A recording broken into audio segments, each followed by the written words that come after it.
पद विंद पद नमियो सिद्ध स्वभाव। गुरुवेश गुरुवेश गुपति रुय गुपति ज्ञान सहकार। तारण तरण समर्थ मुनि गुरु संसार निवार।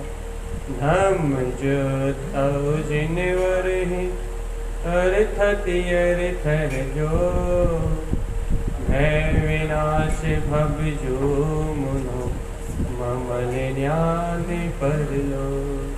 देव को गुरु को धर्म को शांति को बारंबार नमस्कार। श्री महाराज जी ओंकार वेदांति शुद्धात्म तत्त्वं प्रेमामि नित्यं तत्त्वार्थ साधं। ज्ञानमयं सम्यक् दर्शिनित्वं सम्यक् चरणं चैतन्यरूपम्।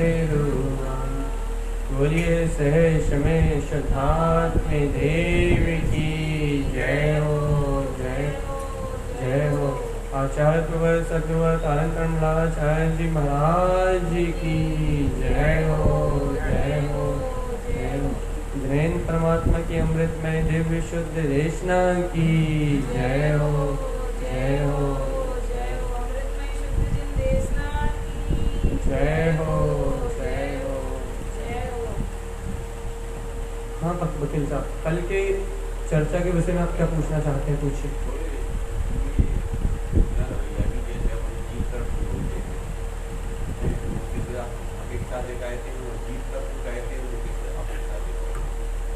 जीव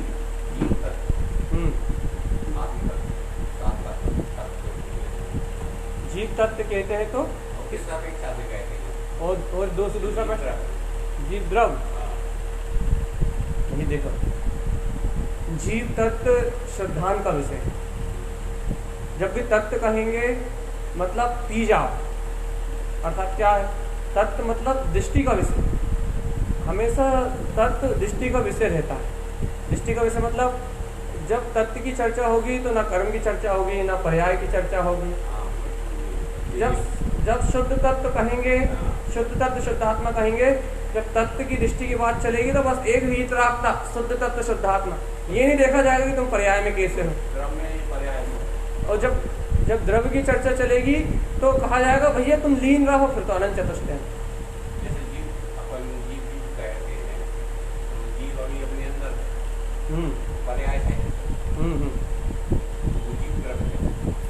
जीव द्रव्य जो अपना है, गुरु आचार्य तारकमल स्वामी ने जीव द्रव्य की परिभाषा की दी है, जिसमें द्रव्यमान होने की शक्ति हो, द्रवित होने की शक्ति हो, जो परिणमन सहित ही अपने चारित्र में लीन हो, वो जीव द्रव्य। यहाँ द्रव्य को आचार्य तारकमल स्वामी ने चारित्र से लिया, चारित्र की साधना से लिया। तत्व को दृष्टि का प्रयोजन भूत तत्व कहा है कि दृष्टि हमेशा तत्व को ग्रहण करती है, प्रयोजन को ग्रहण करती है। और द्रव्य भैया चारित्र का विषय लिया, सम्यक चारित्र का विषय।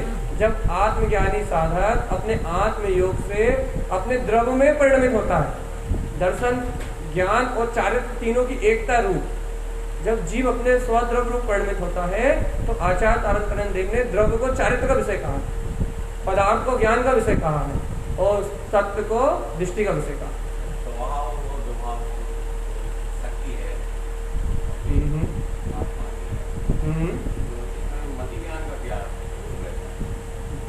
भैया देखो, मति ज्ञान यदि पर पदार्थ रूप है, मति यदि विपरीत है, मति ज्ञान अंतर ज्ञान की बात चले, आत्मा के मति ज्ञान साधक के, यदि मति ज्ञान विपरीत है तो जी विभाग को परिणमित हो रहा है।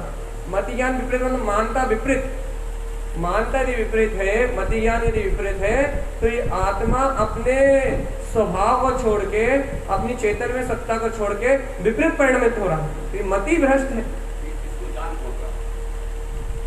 देखो भैया, इसको जाने का ज्ञान ही, इसको इस मति ज्ञान को जो विपरीत परिणमन हो रहा है, ये मति ज्ञान रूप विपरीत पर्याय है। इस विपरीत मति ज्ञान रूप पर्याय में जिसका एक में एक पना है वही तो जीव है। जो मति ज्ञान रूप जो विभाव रूप पर्याय परिणमित हो रही है, उसमें जिसका एक में एक पना वही तो जीव है। और यदि वहां से एक में एक पना टूट जाए और वो उस विपरीत मति अर्थात विभाव रूप मति से स्वभाव में आ जाए, स्वभाव रूप मति हो जाए, मति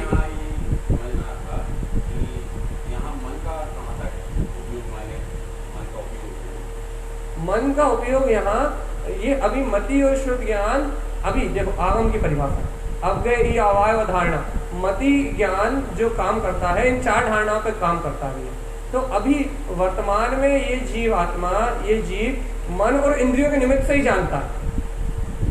मन और इंद्रियों के निमित्त से क्या जानता भैया?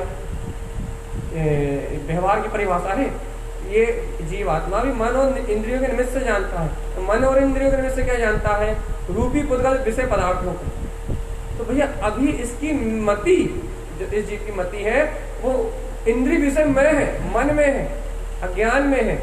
अब इसकी मति अज्ञान में होने से, इसकी मति को ज्ञान में होने से, इसकी मति विपरीत होने से, विपरीत मति से इस जीव को विपरीत रूप जो विभाव रूप परिणमन है वही जानने में आ रहा। और यदि अब भी हाली ये जीव इस देह बुद्धि से छूट जाए, मैं इस रूप परिणमित हो रहा हूँ, मैं हाँ, जहां से उसको ये बोध हो जाए कि अरे ये विपरीत मति मेरा परिणमन नहीं है, तो ये स्वाधीन जो मति उत्पन्न हो रही है, स्वभाव का ज्ञान जो उत्पन्न हो रहा है, ये मति स्वभाव के आश्रित है, ये मन के आश्रित नहीं है। यहाँ से मन का जो आश्रयपना है, यहाँ से इंद्रिय का जो आश्रयपना है वो टूटता है जब जीव अपनी उपादान चेतना को जानता है, जब जीव अपनी उपादान ज्ञायक शक्ति को जानता है, जब जीव अपने ध्रुव परमात्मा परम पारणामिक स्वभाव को जानता है, तब उसका इंद्रिय अवलंबन टूटता है। मति शुद्ध ज्ञान की दोनों की शुरुआत होती है। मति ज्ञान तभी कहलाता है जब जीव इस कुमति, इस देह आदि से भिन्न अपने निराकार तत्व का बोध कर ले। नहीं तो कुमति है, सम्यक मति है कहाँ? जब तक आप इंद्रिय विषय में लगे हो, पाप आदि पुद्गल पदार्थों में लगे हो, संसार विषय आसक्ति में लगे हो, तो आप मन अधीन परिणमित हो रहे हो, अज्ञान इंद्रिय विषय अधीन परिणमित हो रहे हो। और जब तक जीव अज्ञान मन इंद्रिय विषय अधीन परिणमित हो रहा है, तब तक उसका ज्ञान अपने स्वावलंबी ज्ञान कहाँ है? स्वावलंबन में ज्ञान कहाँ है? पर्याय के आश्रित है ना, परावलंबन आश्रित है ना। तो इस ज्ञान को कहते हैं कि भाई मन और इंद्रियों की सहायता से मति ज्ञान उत्पन्न होता है। लेकिन कब छूटता है जीव इससे? कब छूटता है जीव इस प्रपंच से? जब इस जीव को अपनी स्वसत्ता का बोध होता है, इसकी मति निर्मल होती है कि अरे मैं तो परिपूर्ण हूँ, इस परिणाम से भिन्न हूँ। जहाँ उसको शुद्ध मानता प्रकट होती है अपने तत्व की, जहाँ से अपने शुद्ध ज्ञायक तत्व का बोध प्रकट होता है, जहाँ उसको अपने चेतन में निर्विकार स्वभाव का अनुभव होता है, उस समय से उसकी मति निर्मल मति होती है, सुमति होती है। और एक व्यवहार अपेक्षा से सुमति कब होती है भैया? कि भाई अभी मन और बुद्धि का अवलंबन ही बना हुआ है, लेकिन सत्य श्रद्धान जिनवाणी पढ़ी अपन ने, हाँ शुद्धता आई, जिनवाणी पढ़ के जो विशुद्धता आई कि नहीं मैं तो तत्ती हूँ, जो निर्णय की भूमिका प्रारंभ हुई, वहां से निर्मल मति व्यवहार में कही जाती है। और जहां से मन वचन काया का आश्रय टूट गया और निराकार तत्व की अनुभूति हो गई, वहां से सम्यक मति कही जाती है। हो गए प्रश्न? जिज्ञासा है भैया, क्या करोगे? अब देखो अपनी चर्चा चल रही है भैया, कल का विषय सुना था ना आपने? बहुत गहरा विषय चल रहा है, कम लोग हैं, हाई लेवल की चर्चा होगी, थोड़ी सी आपको बहुत उपयोग लगाना पड़ेगा, बहुत ज्यादा, बहुत हाई, क्योंकि बहुत हाई क्लास की चर्चा चल रही है। यहाँ ये चर्चा चल रही है कि ये जितने भी कर्म हैं, याद करो आप, बिल्कुल स्मृति पटल पे लाओ आप कल की चर्चा को। ये जितने भी कर्म हैं, चाहे राग हो, चाहे द्वेष हो, चाहे मोह हो, चाहे कर्ता परिणाम हो, चाहे भोक्ता परिणाम हो, ये जितने भी कर्म हैं बंध चुके हैं। वे किसके साथ बंधे हुए हैं? पुद्गल के साथ बंधे हुए हैं। तो अभी भाई ये सारे कर्म किसके साथ परिणमित हो रहे हैं? जब बंधे पुद्गल के साथ हैं तो परिणाम किसके साथ होंगे? पुद्गल के साथ ही परिणमित हो रहे हैं भाई।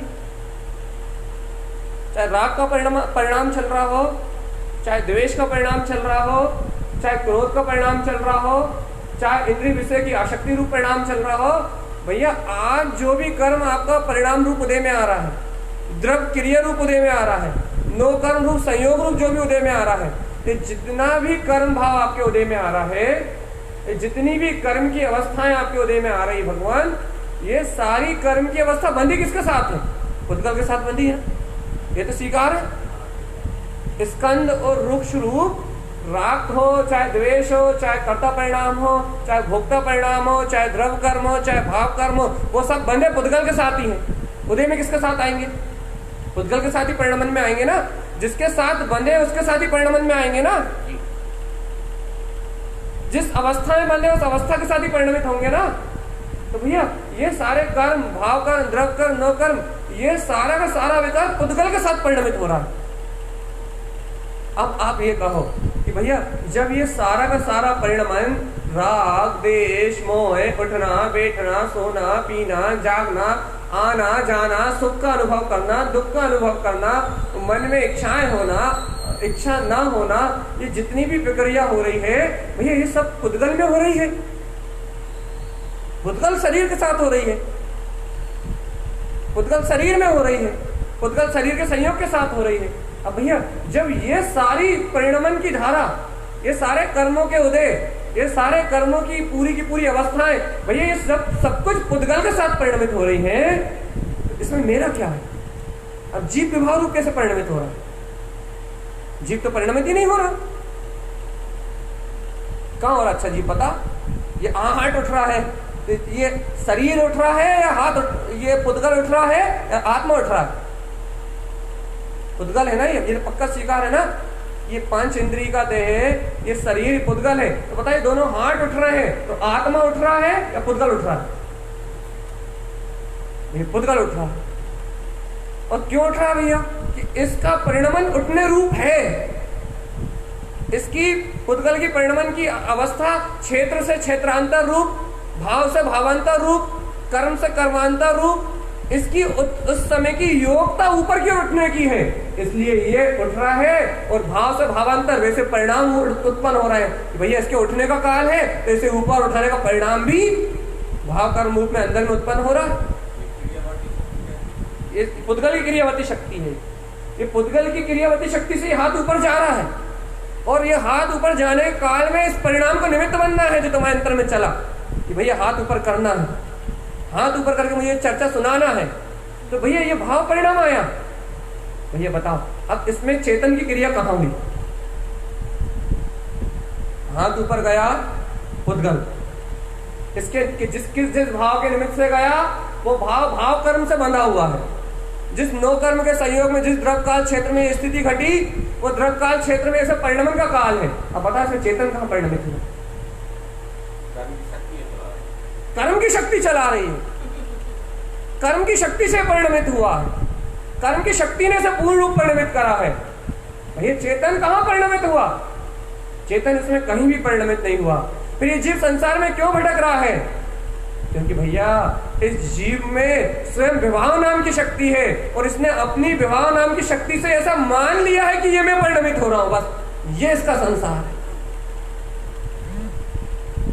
इसने, इस जीव आत्मा ने, इस चेतन ने, इस जीव ने सिर्फ ऐसा मान लिया है कि मैंने हाथ ऊपर किया, बस ये इसका विभाव परिणाम है। ये मान्यता जो है, ये मानना जो है, ये इस प्रकार से जो मान्यता करी उसने मिथ्या, ये इसका विभाव रूप परिणाम है भगवान। ये इसकी विभाव रूप चेतना है, ये इसकी विभाव रूप शक्ति है जो इसका अपना उपादान है। बाकी ये जो बाहर कुछ हो रहा है इसमें कुछ भी जीव का स्वीकार कर सकते हो इतने गहरे सकते,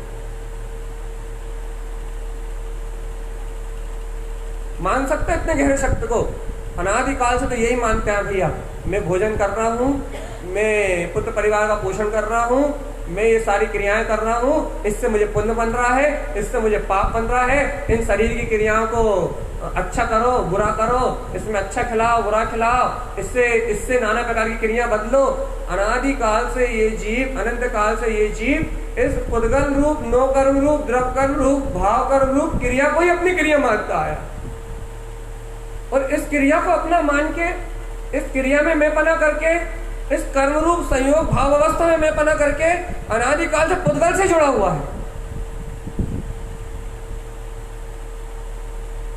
इस पुद्गल की शक्ति को अपनी चेतन शक्ति से भिन्न नहीं जानता, अपनी उपादान ज्ञायक शक्ति को अपने चेतन में अतीन्द्रिय आत्मा की शक्ति को, अपने वीतराग परम पद की शक्ति को इस पुद्गल रूप जो कर्म की अवस्थाएं चल रही हैं उससे भिन्न नहीं जानता, इसलिए तो संसार में रो रहा है। अब भी हाल ही आप मिथ्या कर्म का उदय चल रहा है, अशुभ कर्म का उदय चल रहा है, देह आदि में मिथ्या क्रियाएं हो रही हैं, ये संयोग आदि भाव में मिथ्या परिणमन की कर्मों की रील चल रही है। ये सब निमित्त है। यदि इस निमित्त में, इस पुद्गल के परिणमन में यदि आप इसको कहते हो कि ये मेरा परिणमन नहीं है, तो ये बताओ कि कर्म का आश्रय कौन कराए, कर्म का बंध कौन कराए, कर्म में जीव को डुबाएगा कौन? जीव कर्म में डूबता जब है, जीव को कर्म का आश्रय बंध तब होता है, जीव कर्म से जब जुड़ता है, जीव जब इस विभाव रूप शक्ति का, ये विभाव रूप जो शक्ति है इसका अपने उपादान नहीं देखता। सुनो अच्छे से,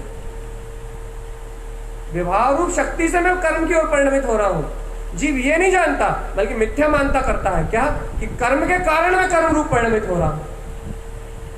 कर्म के कारण आत्मा कर्म रूप परिणमित, आत्मा 3 काल कर्म रूप परिणमित हो ही नहीं सकता। स्वीकार करोगे? कल भी इस विषय को हमने बहुत अच्छे से लिया था, बहुत गहराई से लिया था, और इस विषय को लेने का हमारा एक मूल मंत्र है, बस एक कारण है हमारा। क्या कारण है भैया आपका? हमारा सिर्फ एक कारण है कि आप बिल्कुल 2 को 2 जानो, 1 मत जानो।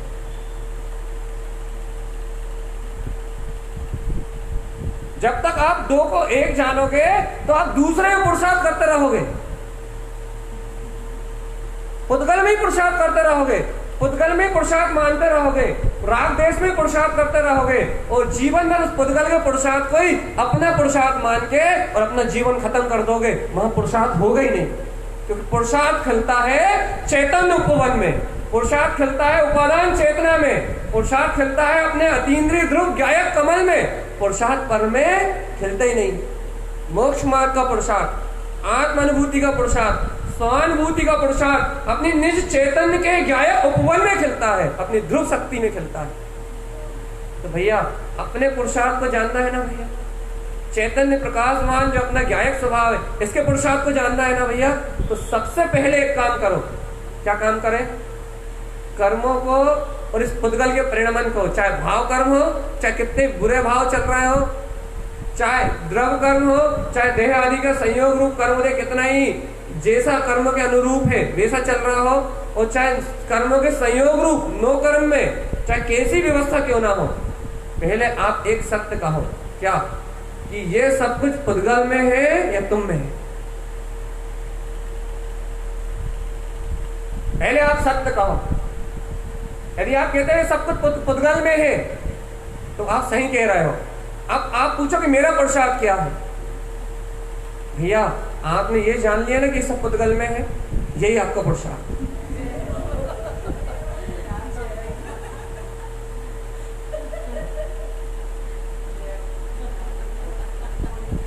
क्योंकि जानना देखना आपका पुरुषार्थ है।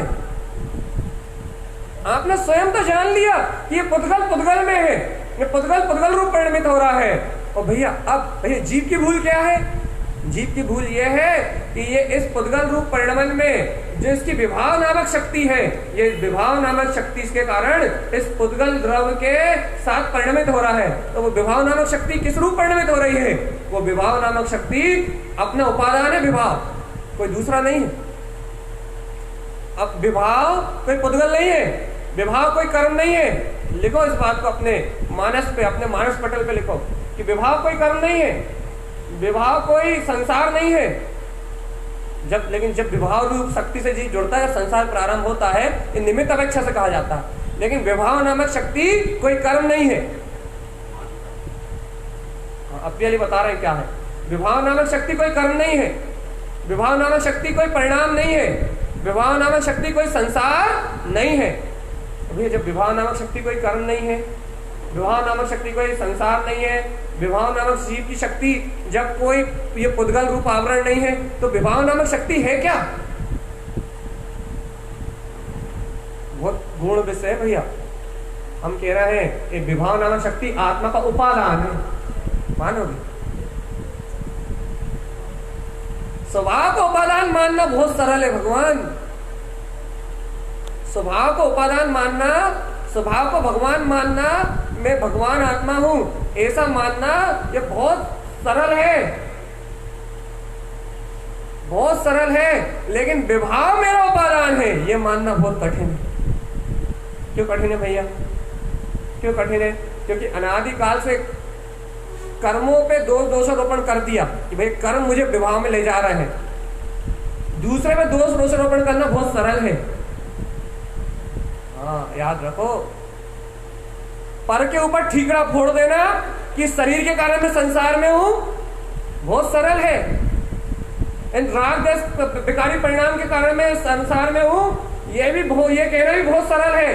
क्योंकि अपनी गलती को दूसरों के सर पे मरना, ये तो जीवन भर करा है अपन ने, ये तो बहुत सरल है। असब कर्म का हो रहा है भैया, क्या करें? संयोग में फंसे हुआ है, क्या करें? आत्म अनुभव होता ही नहीं।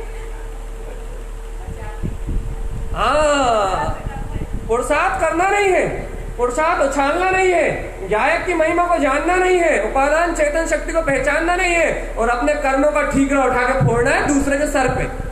काय के सर पे फोड़ा भैया? अब कोई मिलने कर्मों के सर पे फोड़ दो। हकीकत है ये, स्वीकार करो भगवान।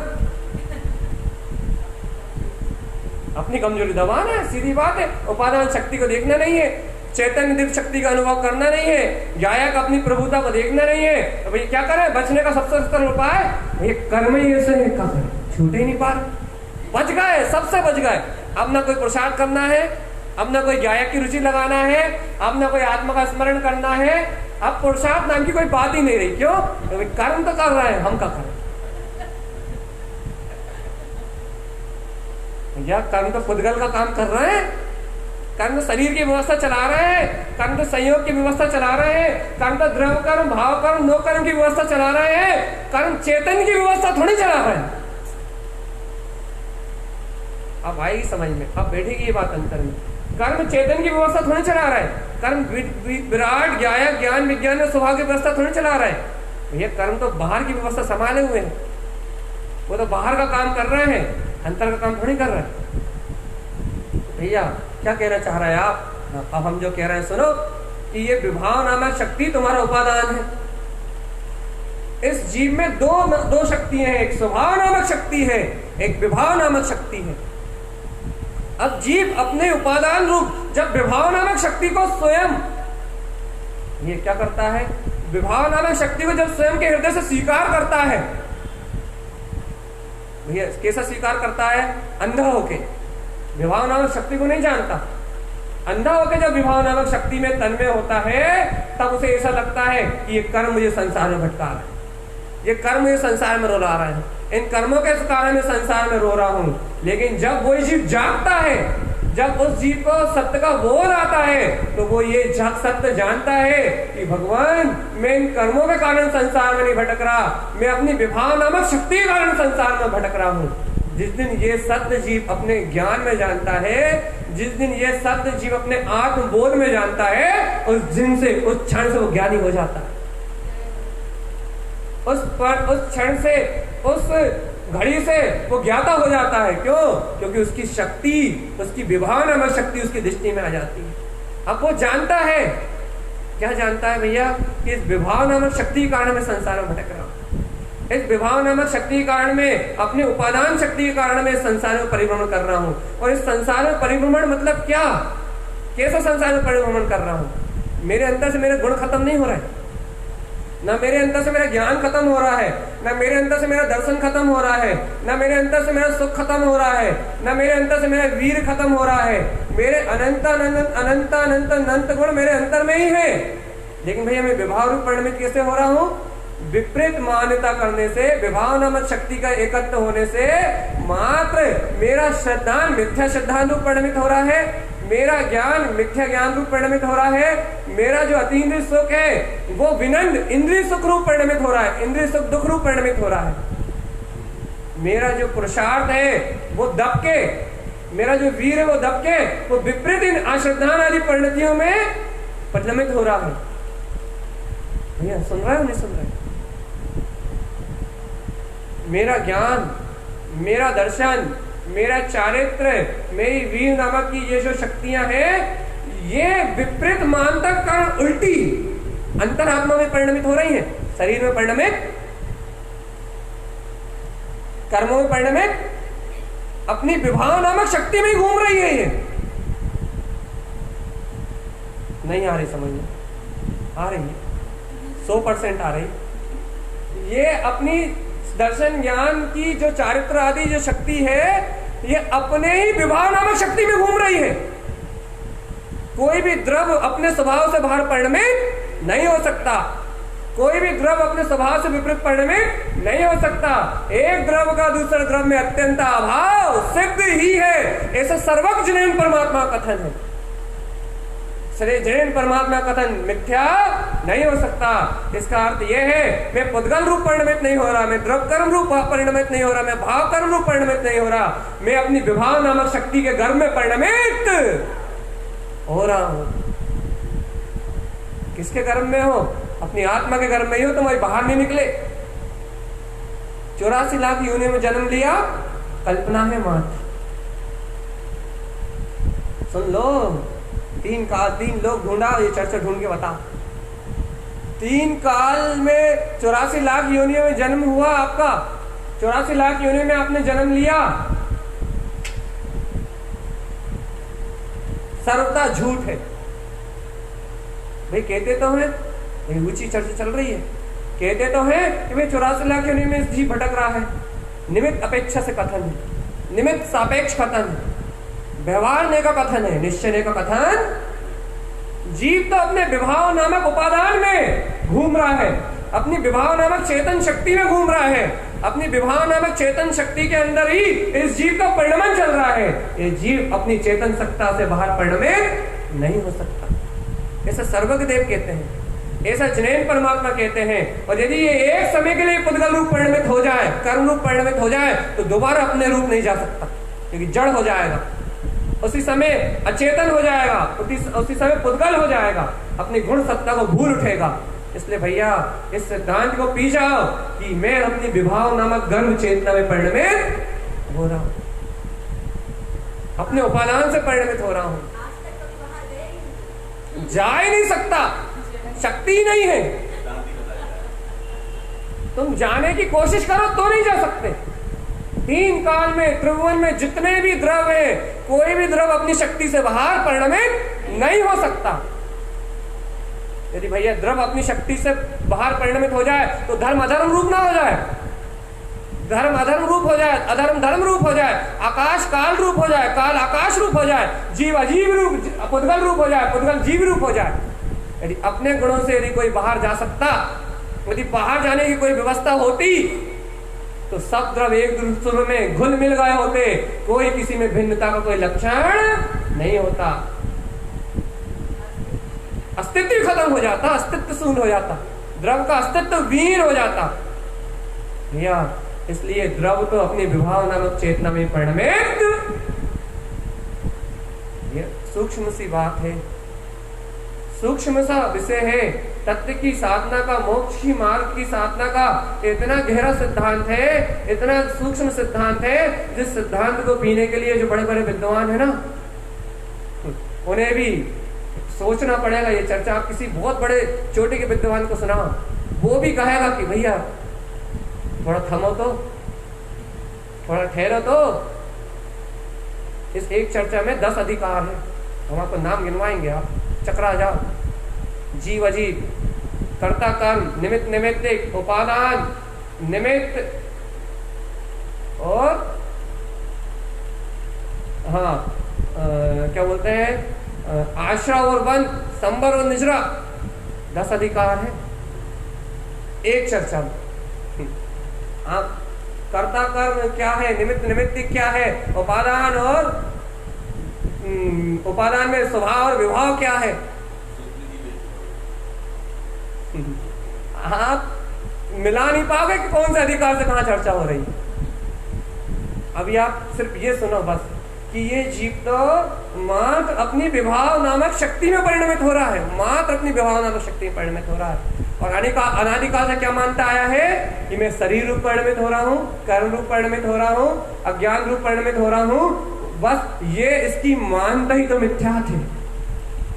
और यदि अब भी आली ये मानता तोड़ दे ये कि मैं तो अपनी विभाव नामक शक्ति में परिणमित हो रहा हूँ, तो अब भी आली बिना स्वभाव को स्वीकार करे हुए, कौन से वाले जिसे आप शुद्ध स्वभाव मानते हो, बिना शुद्ध स्वभाव को स्वीकार करे हुए यदि ये यही स्वीकार कर ले कि मैं अपनी विभाव नामक शक्ति में परिणमित हो रहा हूं, तो मैं अब भी कह रहा हूं कि सम्यक दृष्टि। शुद्ध स्वभाव की तो बात ही नहीं करी आपने। हाँ नहीं करी ना मैंने।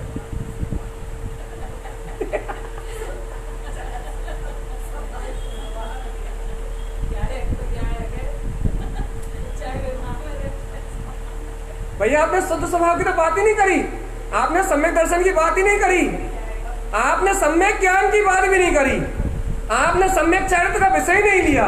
मैं क्यों लूंगा? ज्ञानम कमल सहावम, मैं क्यों लूंगा? ना मैं सम्यक दर्शन कहूंगा, ना मैं सम्यक ज्ञान कहने वाला, ना मैं सम्यक चरित्र कहने वाला। मैं तो एक सत्य कहने वाला हूँ कि ज्ञानम कमल सहावम। गायक तो उसको भी जानता है ना, गायक ही तो जानता है।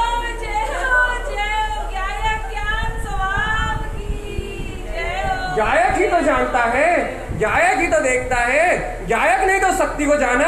और जिस दिन सम्यक दर्शन ज्ञान चरित्र तुम परिणमित हो गए, उस दिन में तो गायक ही तो जानेगा। गायक के अलावा जानता कौन है? गायक के अलावा शक्ति किसकी है? गायक के अलावा अस्तित्व किसका है? गायक के अलावा हस्ती किसकी है? एक जानने की हस्ती, एक देखने की हस्ती, एक चैतन्य में रहने की हस्ती। हस्ती तो मात्र गायक की है, मस्ती तो मात्र गायक की। भगवान संसार तो सब कुछ मात्र पागलपन के अलावा और दूसरा कुछ भी नहीं है। चेतन तुम तो उपादान में स्वभाव हो या उपादान में विभाव हो, गायक तो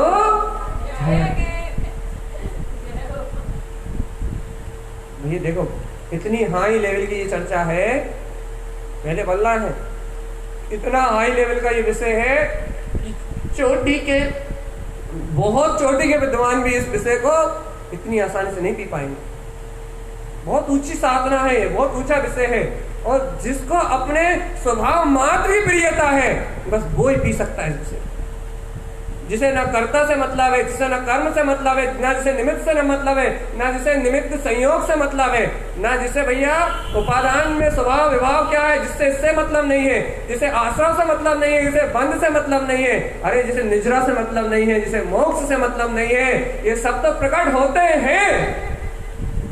लेकिन भैया जिसे मात्र अपना गायक प्रिय है बस उसकी बात, जिसे मात्र अपनी अंतर चेतना अपना उपादान ध्रुव वीतराग स्वभाव प्रिय है, मात्र ये उसकी बात है। भैया वो ज्ञानी तो वो कमल स्वभाव में है। ज्ञानम कमल सहावम, उसकी शक्ति ज्ञान में है। भैया जब ज्ञान ऐसे ज्ञानानंद स्वभाव को देखता है, जब ज्ञान ऐसे उपादान शक्ति को देखता है, जब ज्ञान ऐसे उपादान सत्य का अनुभव करता है, तो अपने आप ही रत्नात्रय रूप दर्शन ज्ञान चरित्र व्यक्त होने लगते हैं।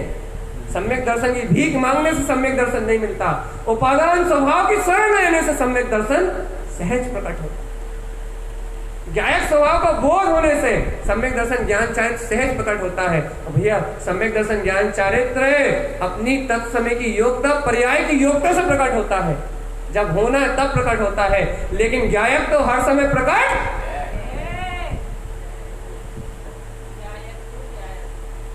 भैया जो तत्समय की योग्यता से प्रकट होना है उनकी साधना क्यों करें?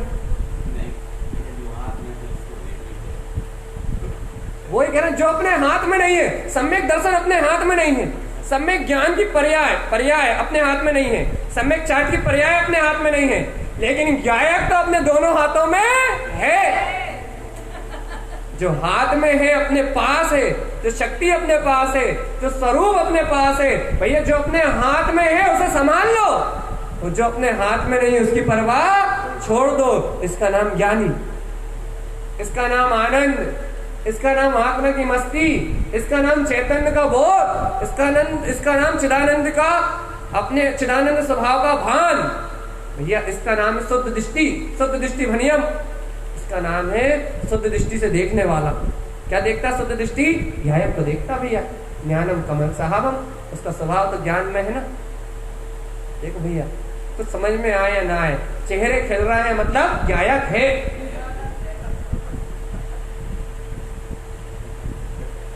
चेहरे खिल रहे हैं तो काहे की प्रसन्नता है? बस, क्योंकि दूसरी कोई चर्चा नहीं है। चेहरे खिल रहे हैं, हृदय में मंद मंद मुस्कान आ रही है, अपने अंतर आत्मा से प्रसन्नता हो रही है। इसका मतलब अंतर वाला कह रहा है कि बात 100% नक्की है, यहाँ कोई मिलावट नहीं है।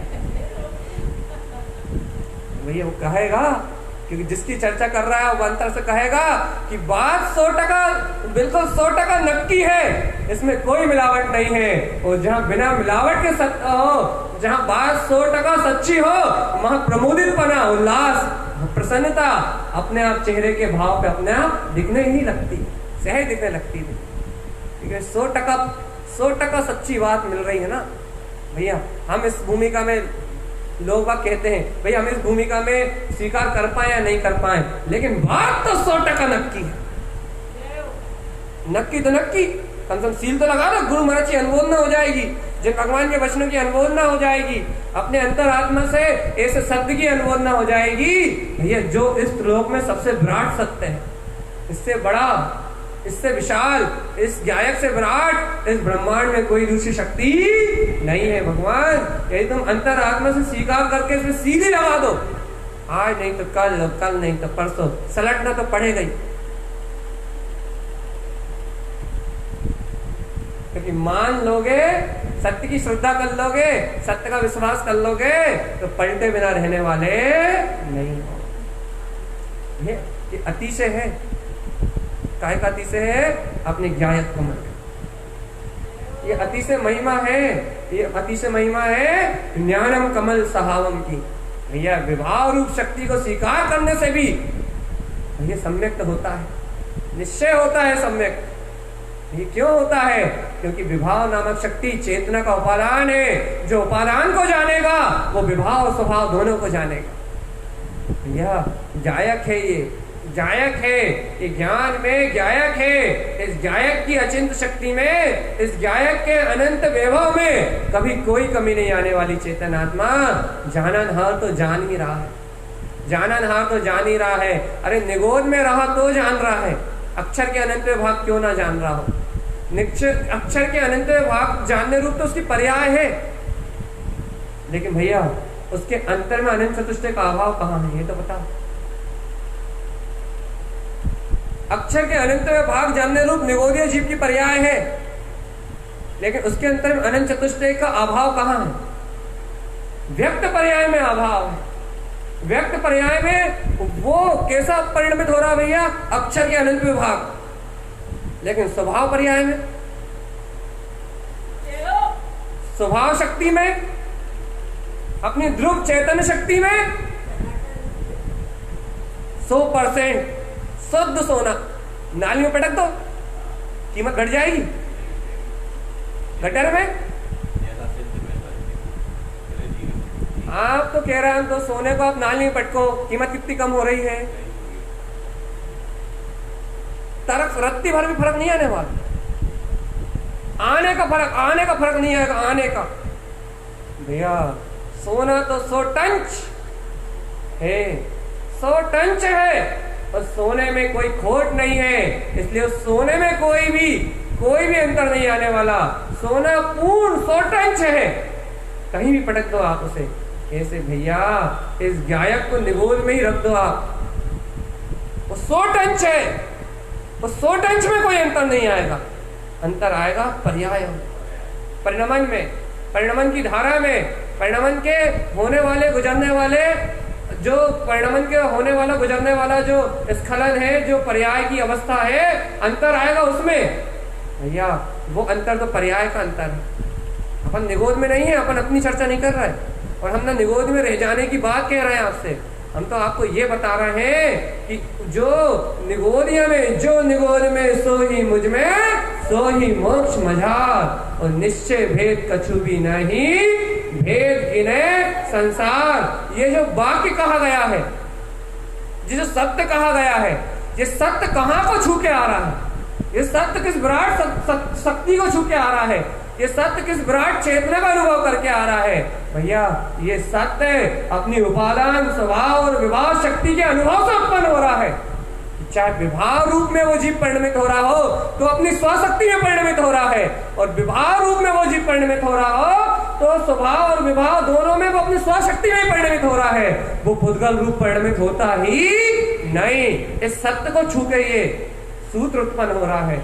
भैया भेद तो संसारी गिनते हैं, भेद की बातें तो संसारी जीव करते हैं, भेद प्रभेद की चर्चा तो संसारी जीवों के पास है, लेकिन जो अभेद ज्ञायक तत्व को जानते हैं, जो ज्ञायक को जानते हैं, वो इस प्रकार के किसी भेद की चर्चा नहीं करते। उनके लिए तो एक निश्चय तत्व सत्य है बस, एक निश्चय अनंत चतुष्टय स्वभाव सत्य है बस। उनके लिए तो अपनी उपादानगत शक्ति सत्य है बस। वो न कर्मों से रहित होते, क्योंकि कर्म उनका परिणाम ही नहीं है। वो जानते पुद्गल है, ना वो भाव कर्म से प्रभावित होते। वो जानते भाव कर्म तो निमित्त है, पुद्गल के साथ परिणमित हो रहा है। ना नो कर्म रूप संयोगों पर दोषारोपण करते। वो जानते हैं नो कर्म रूप संयोग सारे पुद्गल है, पुद्गल रूप अचेतन परिणमन हो रहा है। वो जानते हैं कि मेरा तो यहाँ एक रंच मात्र भी कुछ भी नहीं, ये जीव से बाहर रूप शक्ति परिणमित हो रही है, जीव से बाहर पुद्गल रूप शक्ति परिणमित हो रही है। ये देह की क्रियावती शक्ति चल रही है, ये चेतन नहीं जाग रहा, ये चेतन नहीं चल रहा, ये चेतन नहीं बोल रहा। ये सब पुद्गल की वर्णाएं खेल रही हैं, पुद्गल का परिणमन हो रहा है, पुद्गल ही मौत परिणमित हो रहा है। भैया ये सब जब कुछ पुद्गल हो रहा है, जब कर्म पुद्गल, भाव कर्म पुद्गल, नो कर्म पुद्गल, तो चेतन कहाँ है? यदि चेतन अभी मिथ्या दर्शन ज्ञान चाहे रूप भी परिणमित हो रहा है, तो चेतन अपनी उपादान शक्ति में है, चेतन यहाँ बाहर में नहीं। स्वीकार कर लो, अब भी अली सहानुभूति रूप, सच्ची श्रद्धा रूप सम्यक दर्शन प्रकट हो जाएगा। अब भी अली आपको बोध हो जाएगा, ओ चेतन तो अपने में है, बस ये बोध होना ही तो सच्चा ज्ञान, ये बोध होना ही तो सच्चा दर्शन है। ऐसी सच्ची श्रद्धा होना ही तो मोक्ष मार्ग है कि ओ चेतन तो अपने में है, चेतन तो बाहर है नहीं। अहो गुण तो अपने में है, गुण तो बाहर गए नहीं। अहो अनंत चेतन की चेतन में अवस्थाएं तो चेतन में है, चेतन तो अपनी चेतना से बाहर गए ही नहीं। हे चेतन नाथ, हे चेतन स्वामी, तू अनादि से चेतन में है। एक बात तो स्वीकार कर कि ये ज्ञायक ज्ञान में, ज्ञायक ज्ञान में, ज्ञायक ज्ञान में सबको जान रहा है। इसे स्वभाव विभाव से भी कोई अच्छा खासा संबंध नहीं है, ये तो मात्र ज्ञायक है। और जब ये ज्ञायक है, जब ये ज्ञायक है स्वीकार होता है, तो मात्र स्वभाव मात्र रह जाता है चेतन, मात्र विभाव शक्ति तो अपने आप क्षीण हो जाती है।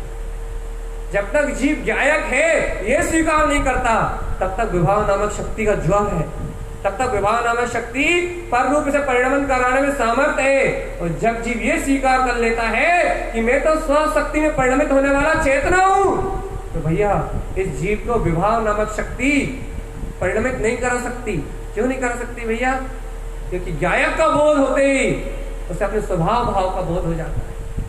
ज्ञायक का बोध होते ही वो अपने स्वभाव भाव को जान लेता है, क्योंकि उपादान शक्ति को जानना अपने स्वभाव भाव को जानना है। और जो जीव स्वभाव भाव को जान लेता है वो इस संसार में परिभ्रमण नहीं कर सकता। ऐसी अद्भुत महिमा है जिन भगवान के वचनों की, ऐसे अद्भुत सिद्धांत है वीतराग जिन शासन में, ऐसा अद्भुत वैभव है आत्मगुणों का, ऐसा अद्भुत वैभव है इस जिनेंद्र परमात्मा की वाणी में। इन आत्मगुणों का ऐसा अद्भुत वैभव है, ऐसा अपने गुणों का आगर है, अपने अनंत गुणों का समुद्र है। इस गायक की अनंत शक्तियों का, स्वयं की अनंत प्रकाशवान चेतना का अनंत अनंत पुरुष है। इस अंतरात्मा में भगवान, इस अंतर चेतन ज्योति शक्ति में ऐसे आत्मा का अनंत पुरुषार्थ समाया हुआ है। एक बार शक्ति का अनुमोदन तो करो कि मैं अपनी चेतना से बाहर परिणमित, मैं तो ज्ञायक ज्ञायक ही हूँ, मैं तो ज्ञायक ज्ञायक ही हूँ, मैं तो ज्ञायक ज्ञायक ही हूँ। ज्ञानम कमल, पी जाओ ना। 1 महीना हो गया एक बात कहते हैं, 1 महीना हो गया पूरा, एक ही एक वाक्य है ना, ज्ञानम कमल सहाव। अब एक छोटी सी बात नहीं पी पा रहा है, एक सरल सा विषय नहीं पी पा रहा है, एक 3 शब्द तो कह रहा है, ज्ञानम कमल साहब। इन 3 शब्दों के अलावा कोई चर्चा नहीं कर रहा है। आप पी जाओ ना भैया, छोटी सी बात है, थोड़ी सी बात है। इस थोड़ी सी बात को ग्रहण कर लेने से, इस थोड़ी सी शक्ति को पी जाने से, इस थोड़े से सत्य को पी जाने से तुम सबसे सारे प्रपंच से मुक्त हो जाओगे। तुम समझ क्यों नहीं रहे? इस छोटी सी बात में पूरी वीतरागता है, इस छोटे से सिद्धांत में पूरा मोक्ष मार्ग है, इस छोटे से सिद्धांत में पूरे कर्मों का आश्रम बंद कर जाएगा, संबर निजरा मोक्ष आदि तक उत्पन्न हो जाएंगे। इस छोटे से सिद्धांत में, छोटे से वाक्य में पूरा अनंत चतुष्टय का साम्राज्य भरा हुआ है। भगवान एक छोटा सा वाक्य, ज्ञानम कमल सहावा, अनंत सिद्धि का कारण है। छोटा सा वाक्य, ज्ञान तो ज्ञायक ही है। अब चाहे उसे नाली में फेंक दो, चाहे उसे महलों में रख दो, लेकिन ज्ञान तो ज्ञायक ही है। विषय भोग की नालियों में भी ज्ञान ज्ञायक है, और पुण्य के शुभ क्रियाओं में भी, महाव्रत आदि की चर्या में भी ज्ञान ज्ञायक है। उसका काम तो ज्ञायक रहने का है, उसका काम कुछ भी करने धरने का नहीं है। वो तो अपने आत्मा के रस कंद को पीने वाला है, वो तो अपने आत्मा के ध्रुव कंद को पीने वाला है, वो तो अपने आत्मा के सुख कंद को ग्रहण करने वाला है, वो तो अपने आत्मा के आनंद रूप, अपने अपरंपार, अपनी ज्ञायक जाननार देखनार शक्ति में निमग्न रहने वाला है। उसे पर से क्या काम? अरे पढ़ते तो बहुत अच्छे से हो, क्या पढ़ते हुए बहुत अच्छे से? ज्ञानानंद स्वभाव। पढ़ते तो बहुत अच्छे से हो कि पर से मेरा कोई काम नहीं है। अरे वो कौन सा है? ज्ञानमय तू चेतन,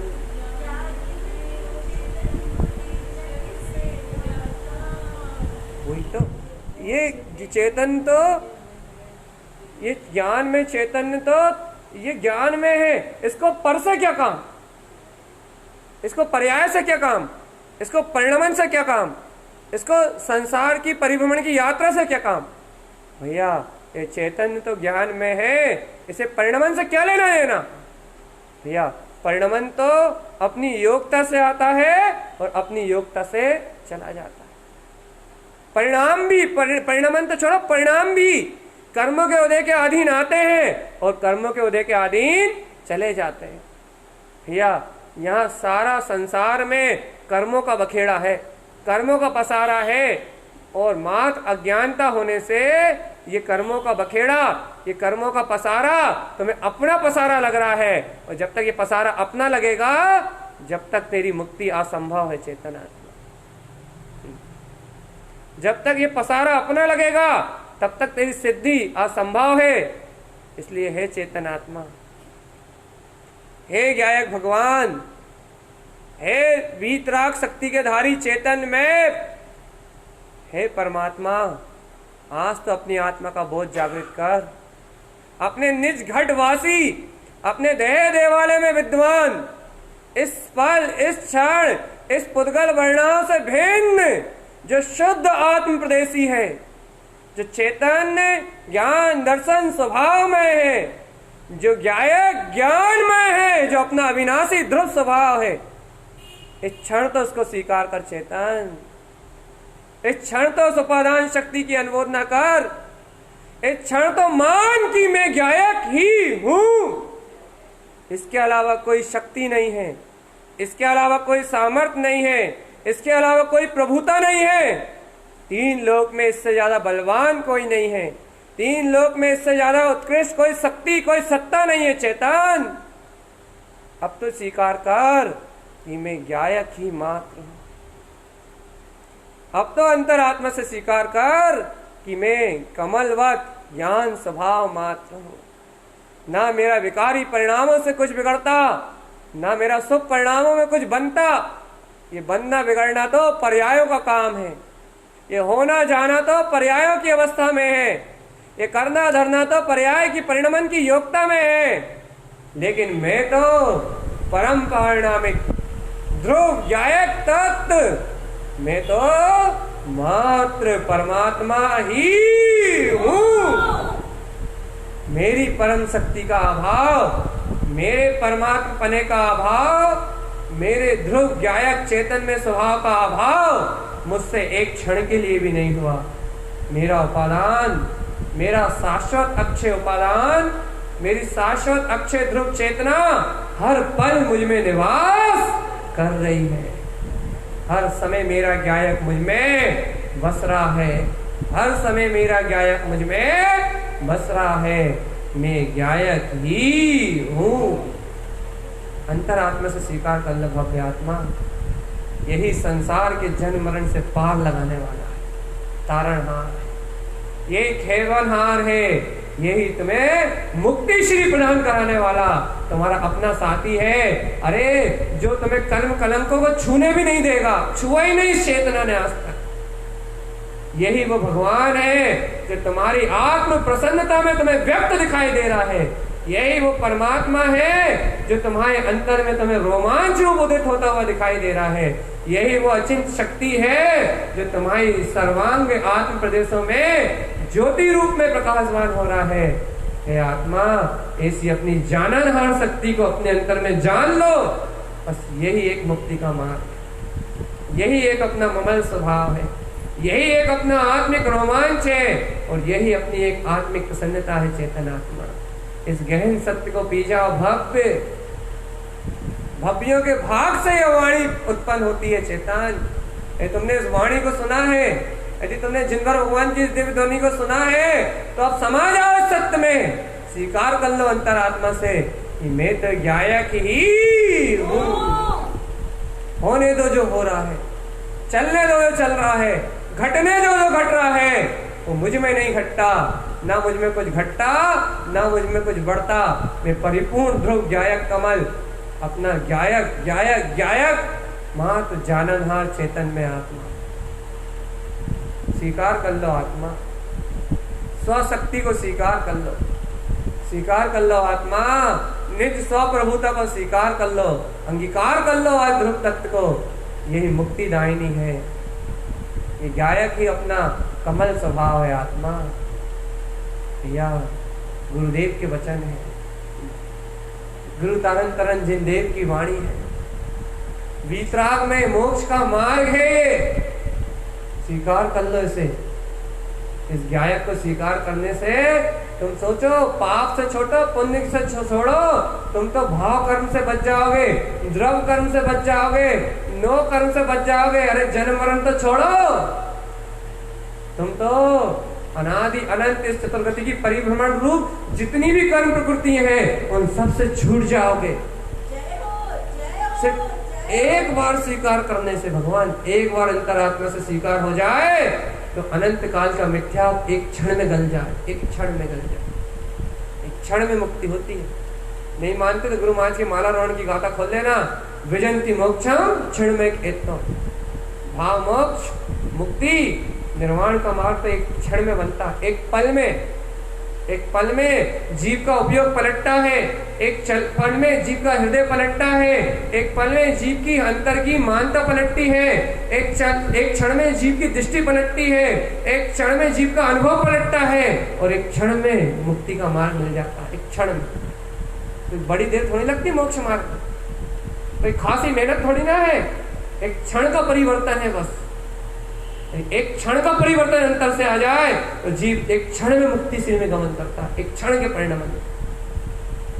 इसलिए भैया परम पारणामिक मेरा गायक स्वभाव जयवंत, परम पारणामिक मेरी गायक सत्ता जयवंत है।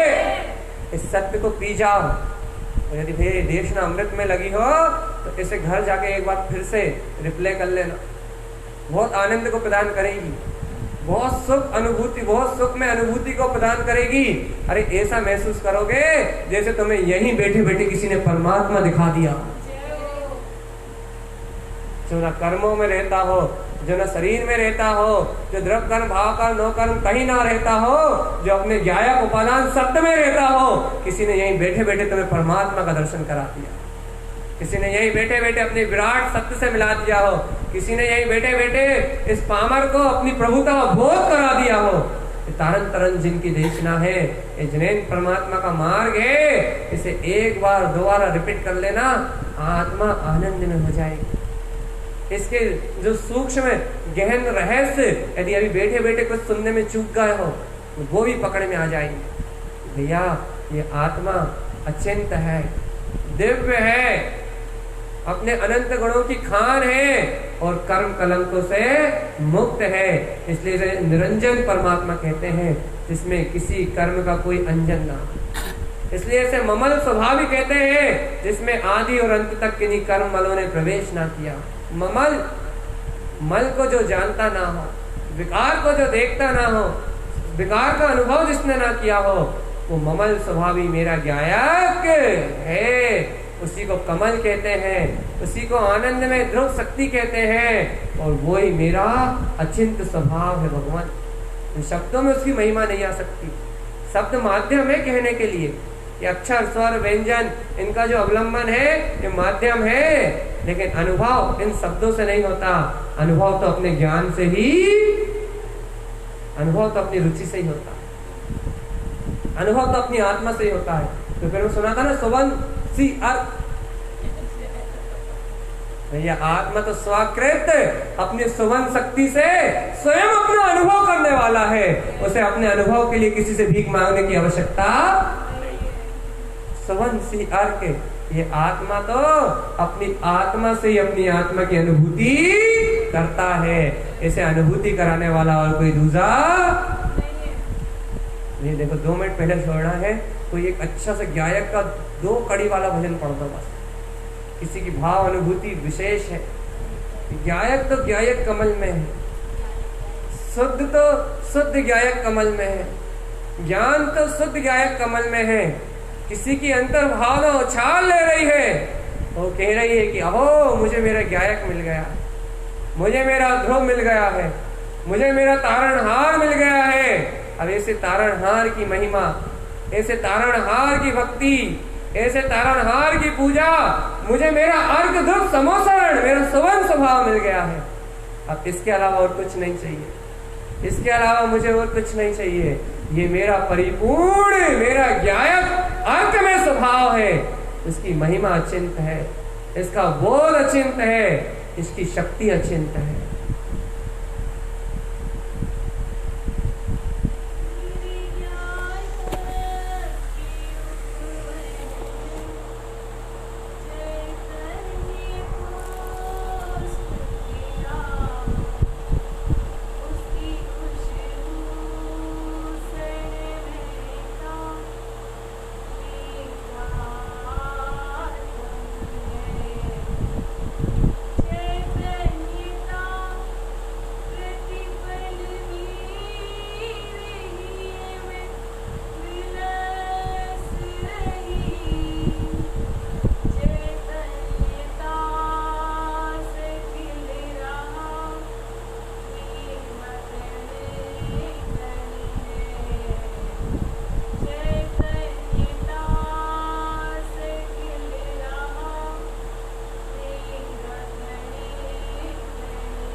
चे-